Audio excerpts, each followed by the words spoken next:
नमस्कार दोस्तों, बिहार बोर्ड के सभी छात्रों को बहुत बहुत शुभकामनाएं। आज उनकी परीक्षा थी और बहुत सारे फोन कॉल्स और मैसेजेस मेरे पास आए जिनमें सभी ने अच्छे से अच्छा प्रदर्शन किया और उम्मीद है कि सभी बिहार के सभी छात्रों ने जिन्होंने मुझसे पढ़ाई की थी उनका अच्छे से अच्छा परिणाम आए और अच्छे से अच्छा वो मार्क्स गेन करें।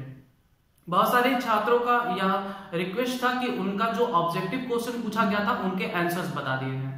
तो आज हम उसी को डिस्कस करेंगे कि बिहार बोर्ड जो कि 2019 इस वर्ष जो पेपर हुआ है उसके ऑब्जेक्टिव क्वेश्चंस के आंसर्स क्या हैं।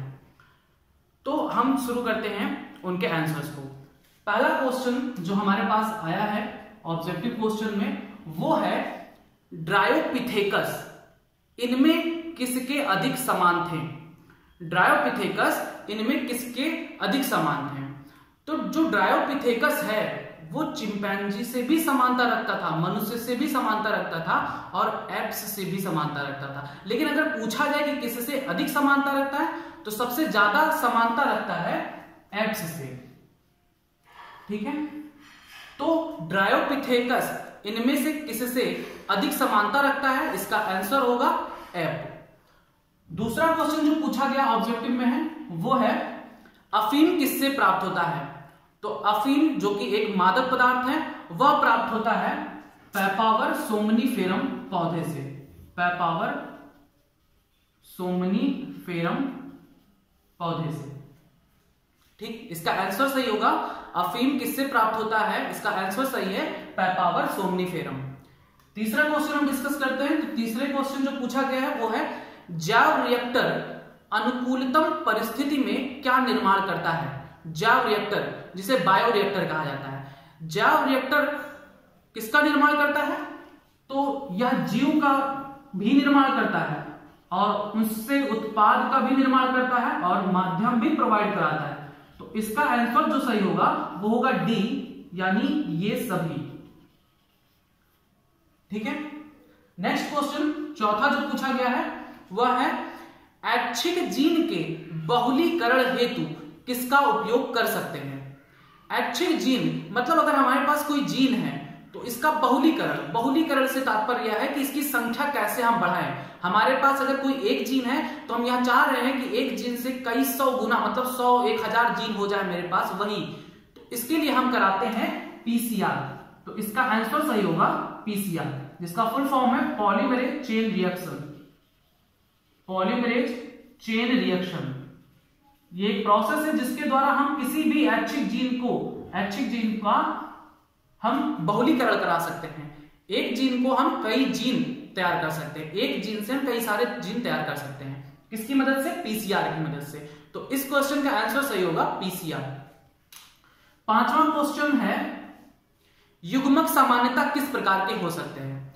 युग्मक सामान्यता किस प्रकार के हो सकते हैं। तो मैं बार बार इस चीज को रिपीट करता था कि युग्मक हमेशा अगुणित होते हैं।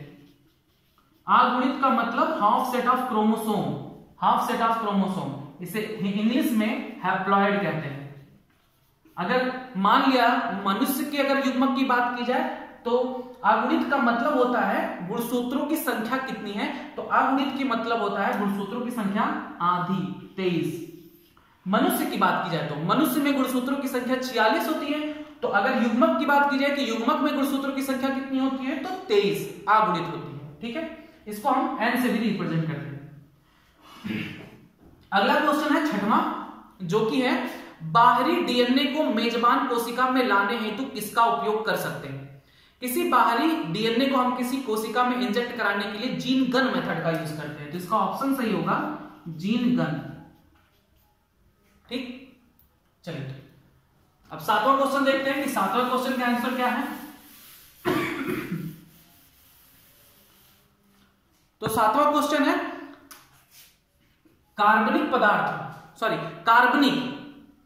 कार्बनिक या जैविक विकास से पूर्व रासायनिक विकास हुआ था, इसकी अवधारणा किसके द्वारा दी गई। रासायनिक विकास की जो अवधारणा थी वो ओपरिन के द्वारा दी गई थी, ओपरिन और हार्डन के द्वारा। तो जो ओपरिन थे उन्होंने एक्सपेरिमेंट के द्वारा बताया था कि रासायनिक विधि द्वारा ही जीव का विकास हुआ है। तो इसका ऑप्शन होगा एआईओपेरिन एंड हॉल्डेन। ये ऑप्शन आपका सही है। ठीक, अगला क्वेश्चन है 8वां। कुछ रोगों की शीघ्र एवं सही पहचान हेतु किसका प्रयोग कर सकते हैं? रोगों की पहचान के लिए जो विधि है वो है एलिशा। अगर एलिशा बहुत पूछा जाता है तो याद रखेंगे एड्स की पहचान, एड्स है कि नहीं इसकी पहचान के लिए भी एलिशा परीक्षण कराया जाता है। एलिशा का फुल फॉर्म होता है एंजाइम लिंक्ड इम्यूनोसॉर्बेंट एस्से। एंजाइम लिंक्ड इम्यूनोसॉर्बेंट एस्से। ठीक है, ये तो इसका ऑप्शन सही है एलिशा। अगला क्वेश्चन आता है 9वां।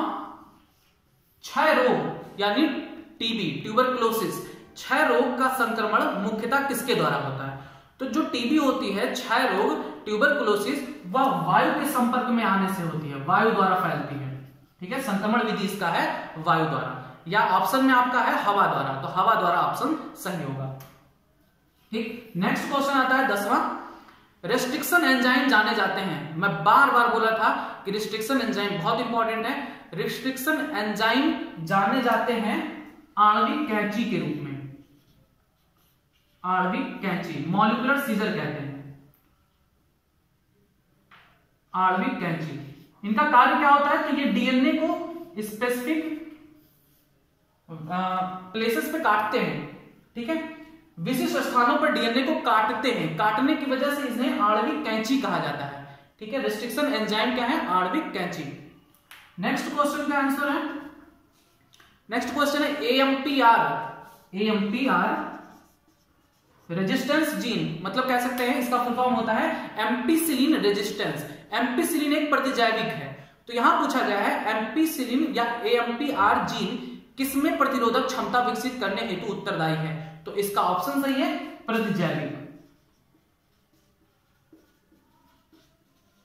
ठीक, अगला आता है 12वां क्वेश्चन, जो कि है ताइचुंग इनमें से किसकी किस्म है? वेरी इंपॉर्टेंट, यहां पर आपके एनसीईआरटी में भी दिया गया है ताइचुंग नेटिव 1। ये एक धान की किस्म है, चावल की। ठीक है, राइस या धान की किस्म है, तो इसका ऑप्शन सही होगा ताइचुंग का। ताइचुंग किसका किस्म है? धान का।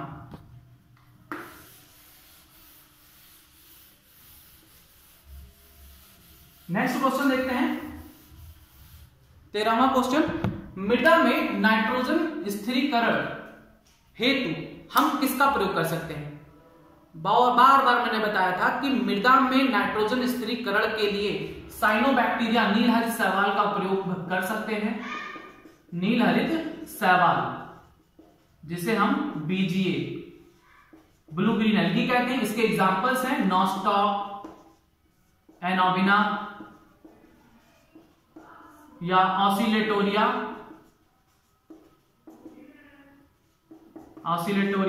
ये सारे एग्जांपल्स हैं ग्रीन एल्गी के, साइनोबैक्टीरिया के, जिनका उपयोग हम नाइट्रोजन स्थिरीकारक के रूप में कर सकते हैं। ठीक, नेक्स्ट क्वेश्चन आता है 14वां क्वेश्चन है स्त्री दल चक्र बना है। स्त्री दल चक्र, पुष्प के मैंने बताया थे सहायक चक्र, और सभी ने बहुत सारे आंसर्स भी दिए थे। ठीक है, तो ये बहुत इंपॉर्टेंट है। स्त्री चक्र में कौन आता है? यहां से लेकर यहां तक पार्ट। ये पार्ट कहलाता है स्टिग्मा, ये पार्ट कहलाता है स्टाइल, और ये पार्ट कहलाता है ओवरी, अंडाशय। तो यहां पर स्त्री दल चक्र में चारों ऑप्शन में 3 ऑप्शन यही दे रखा था, स्टिग्मा, स्टाइल, ओवरी, तो डी ऑप्शन सही था, ये सभी। ठीक, चलिए अगला देखते हैं 15। तो 14 का ऑप्शन सही था डी, ये सभी। और फिर आता है 15वां क्वेश्चन। तो 15वां क्वेश्चन है आरएनए-आई का प्रयोग रोगाणुओं को नियंत्रित करने हेतु किस पौधे में किया जाता है? आरएनए-आई का प्रयोग तंबाकू में किया जाता है। ठीक है, तंबाकू में रोगाणुओं को नियंत्रित करने में किया जाता है। 16वां क्वेश्चन आता है लाइकोपेरॉन किस प्रकार का ओपेरॉन है? लाइकोपेरॉन, तो लाइकोपेरॉन इंड्यूसिबल जीन सिस्टम है। इसे हिंदी में कहा जाता है अनुदेशी जीन क्रियाविधि। अनुदेशी जीन क्रियाविधि, तो इसका ऑप्शन सही होगा अनुदेशी जीन क्रियाविधि यानी इंड्यूसिबल जीन सिस्टम। ठीक, नेक्स्ट क्वेश्चन आता है 17वां। परिपक्व शुक्राणु के शीर्ष पर एक टोपी नुमा संरचना पाई जाती है, इसे क्या कहते हैं? Very easy. शुक्राणु के शीर्ष पर क्या होता है? शुक्राणु के हेड रीजन पर एक ऐसी संरचना होती है जिसे कहते हैं एक्रोसोम। तो इसका ऑप्शन सही होगा एक्रोसोम। 17 का जो ऑप्शन है क्वेश्चन है कि शुक्राणु के शीर्ष भाग पर टोपीनुमा संरचना पाई जाती है, इसे क्या कहते हैं? तो इसका ऑप्शन सही है एक्रोसोम। ठीक, फिर आता है नेक्स्ट क्वेश्चन 18वां, जो कि है सिकल कोशिका अनीमिया किस प्रकार का रोग है? सिकल सेल एनीमिया एक ऑटोसोमल डिजीज है, तो इसका ऑप्शन सही है ऑटोसोमल। ठीक है, ऑटोसोमल ऑप्शन में भी यही है, ऑटोसोम संबंधित, तो ऑटोसोमल डिजीज है। क्यों? क्योंकि इसके जो जीन होते हैं वो ऑटोसोम्स पर स्थित होते हैं। ठीक है, तो अब नेक्स्ट क्वेश्चन देखते हैं 18 के बाद। अगर आपको इन सभी की डिटेल्स चाहिए तो आप मेरे वीडियोस में, चैप्टर्स में देख सकते हैं, सभी के बारे में चर्चा कर चुके हैं।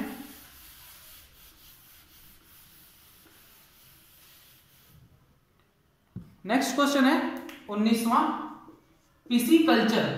पिसीकल्चर किससे संबंधित है?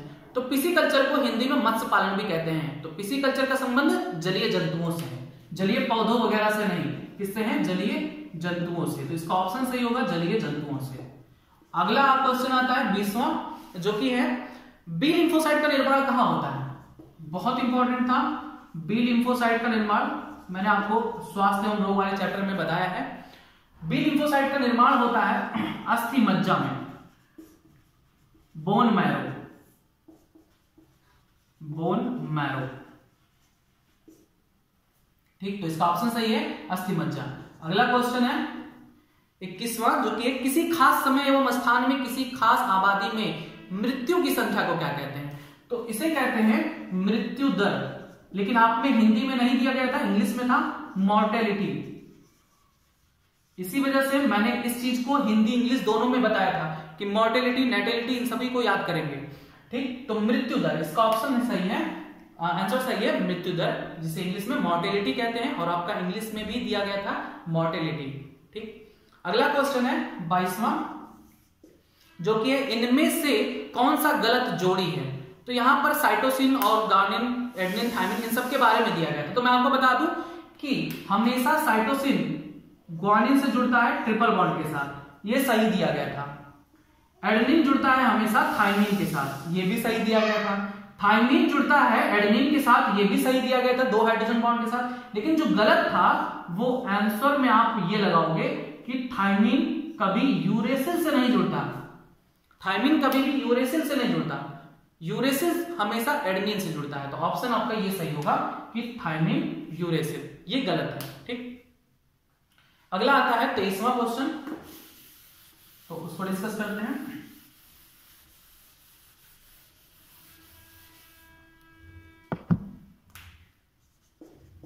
तेईसवां क्वेश्चन है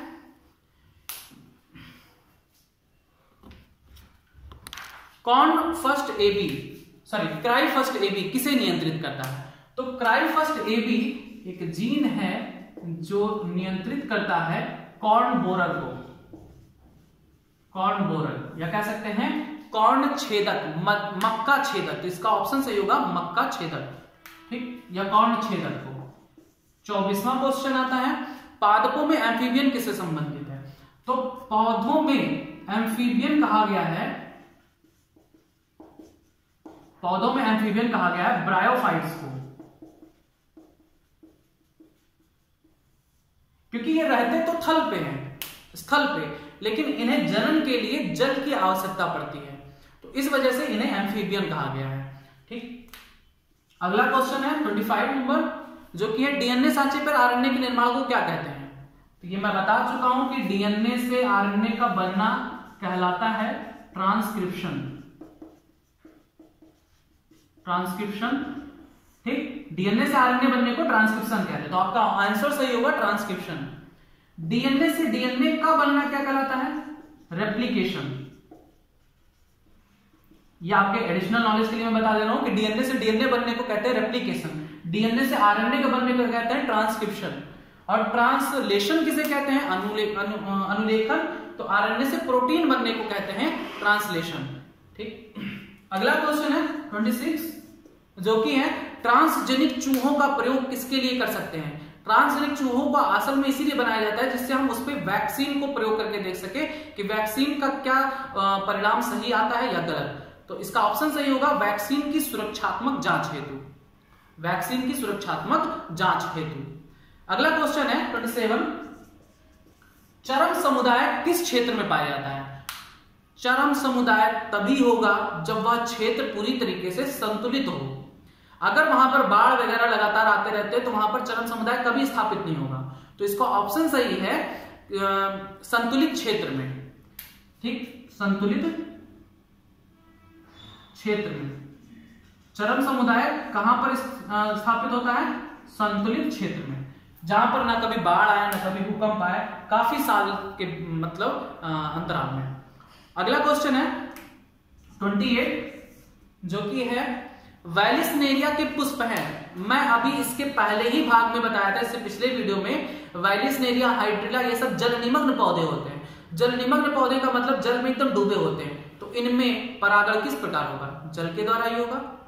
तो वैलिसनेरिया पुष्प में परागण होता है जल के द्वारा, इसीलिए इसे कहा था जल परागण। ठीक, अगला क्वेश्चन आता है 29,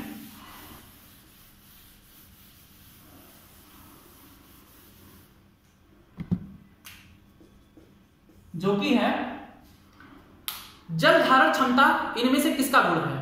तो जल धारण क्षमता मृदा का गुण होता है। मृदा को इसी आधार पर बांटा भी गया है कि जिसमें अच्छी तरीके से जल धारण क्षमता की क्षमता होती है, उन्हें अलग रूप में इस तरह से वर्गीकरण किया गया है। तो ये जो जल धारण की क्षमता है वो मृदा की विशेषता होती है। तो ऑप्शन सही होगा मृदा।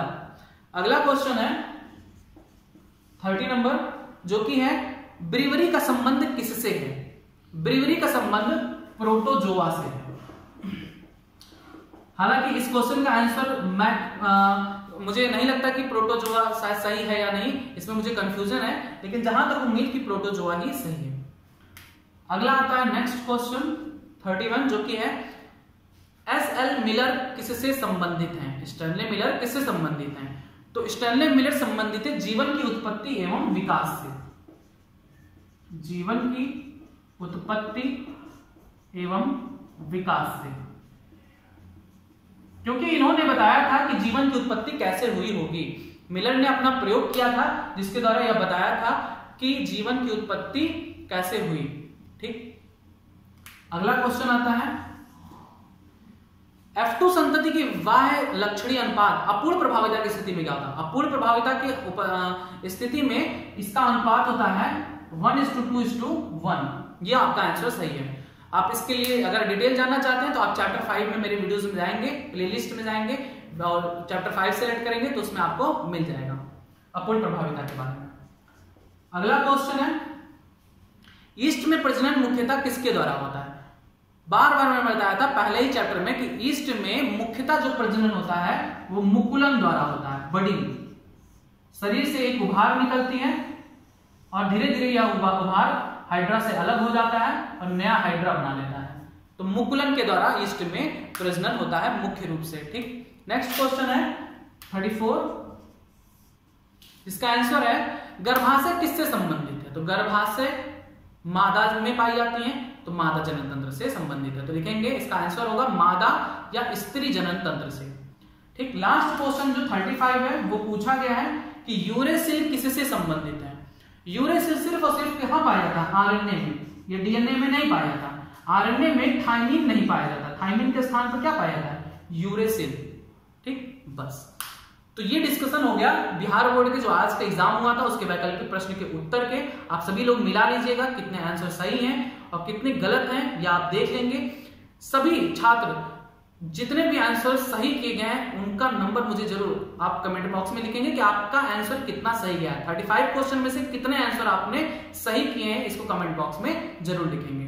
ठीक है, उम्मीद है कि सभी बिहार बोर्ड के सभी छात्रों का एग्जाम बहुत अच्छा गया होगा, ये मुझे पूरा विश्वास है, क्योंकि मैंने जितना भी पढ़ाया था उतने से ही आया था, बाहर से क्वेश्चन कुछ भी नहीं थे। तो उम्मीद है कि सभी का एग्जाम बहुत अच्छा गया होगा। जितने भी लोग मेरे क्वेश्चन बुकलेट को लिए थे उनमें भी बहुत सारे क्वेश्चंस ऐसे थे जो आपके एग्जाम्स में आए थे, और बहुत सारे छात्रों ने मुझे कॉल करके ये बताया भी, और उन्होंने वो पूरी तरीके से संतुष्ट थे जिन्होंने मेरा क्वेश्चन बुकलेट लिया था, ऑब्जेक्टिव क्वेश्चंस। ठीक है, तो यही मैं उम्मीद करता हूं कि सभी बोर्ड जो भी स्टेट से हैं, एमपी बोर्ड वाले, झारखंड, बिहार हो गया, Jharkhand board, Madhya Pradesh board, Uttarakhand board, Arunachal Pradesh में जो बोर्ड चलता है, असम में, ठीक है, झारखंड, इन सभी जो बोर्ड वाले छात्र हैं जो मुझसे पढ़ते हैं, उम्मीद है कि वह अच्छे से अच्छा प्रदर्शन करेंगे एग्जाम में। आप अच्छी तरीके से प्रिपेयर करके जाएंगे और अच्छे से अच्छा मार्क्स प्राप्त करेंगे। ठीक है, तो यह उम्मीद बरकरार रखिएगा, अच्छे से अच्छा एग्जाम दीजिए, जो मार्क्स आप गेन करेंगे उसे जरूर मुझे बताएंगे। ठीक है, धन्यवाद।